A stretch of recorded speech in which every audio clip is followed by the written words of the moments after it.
Assalomu alaykum va rahmatullohi. Yaxshimisizlar? Charchamayapsizlarmi? Bugun bir bahonai sabab bilan safarimiz bor edi. Andijonga to'g'ri kelib qoldi. Andijonda yaqin do'stlarimiz bir-birimizga ko'p ko'rishib, tanishib yurmagan bo'lsak-da, ijtimoiy tarmoqda bir-birimizni hurmat qiladigan do'stlar bilan nonushta qildik. Nonushtani qilib bo'lsak, to'satdan Andijonda sud haqida xabar kelib qoldi. Tasodiflar tasodif bo'lmaydi. Hamma narsa reja bilan bo'ladi. Eng katta reja Alloh taoloning rejasi.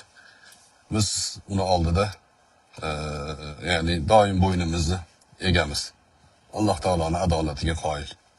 Xo'p, sud jarayonlariga qatnashdim men. To'g'rirog'i xalq dardidanmiz degan odamlarni aslida jig'ildan dardida ekanligini shu jarayonlarda ko'rdik. Siz azizlar bilan, siz qadrdonlar bilan buni holatini kuzatdik. Ko'pchilikni uxlatishga harakat qilayotgan ba'zi toifalarni yolg'onlari bitta chiqishimiz bilan chilparchin bo'ldi. Esinglarda bor. Butun boshli xalqni aldashib, ya'ni boshqa narsaga bulg'ab ko'rsatishayotgan edi. Endi hozir o'sha bizni chiqishlarimizdan keyin to'xtanglarchi, savol berib ko'raylikchi degan narsalar ham yuzaga chiqdi. Yaxshilik inshaalloh.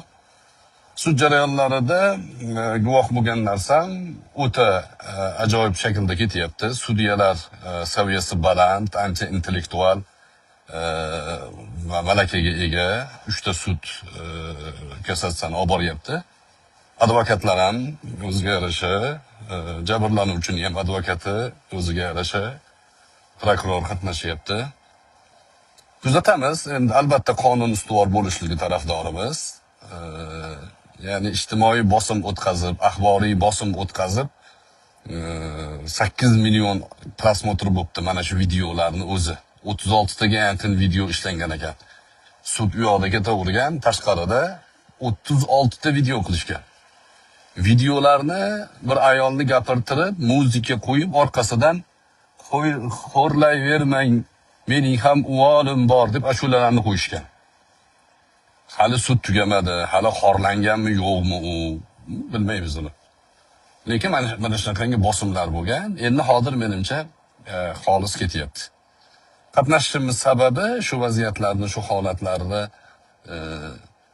xalqimiz ham bilsin. O'zbekistonning qonun ustuvor, kassatsiya juda ajoyib shaklda ketyapti. Sizlar nominglardan qatnashib qo'ydim. Rozi bo'lasizlar. Payshanba kunga qoldirilibdi ekan. Tanaffus e'lon qilindi. Biz safarimizni davom ettiryapmiz.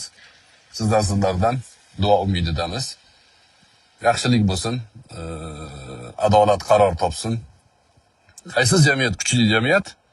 Qonun ustuvor bo'lgan jamiyat kuchli davlat bo'ladi. Qonunga kimdir daxl qilsa, ta'sir o'tkazsa, kimdir shallaqiliq qilsa, o'shandan qo'rqib, uni foydasiga hukm chiqarib oladigan jamiyat bo'lsa, u parokanda bo'ladi. Qonun qog'ozga qarab, hujjatga qarab, dokumentga qarab hukm chiqaradi.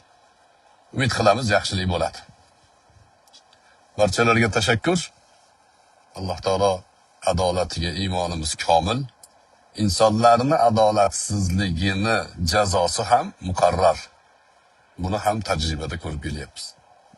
O'zingizlarni ehtiyot qilinglar. Barchalarga tashakkur. Yana yaqin kunlarda diydorlashguncha salomat bo'linglar.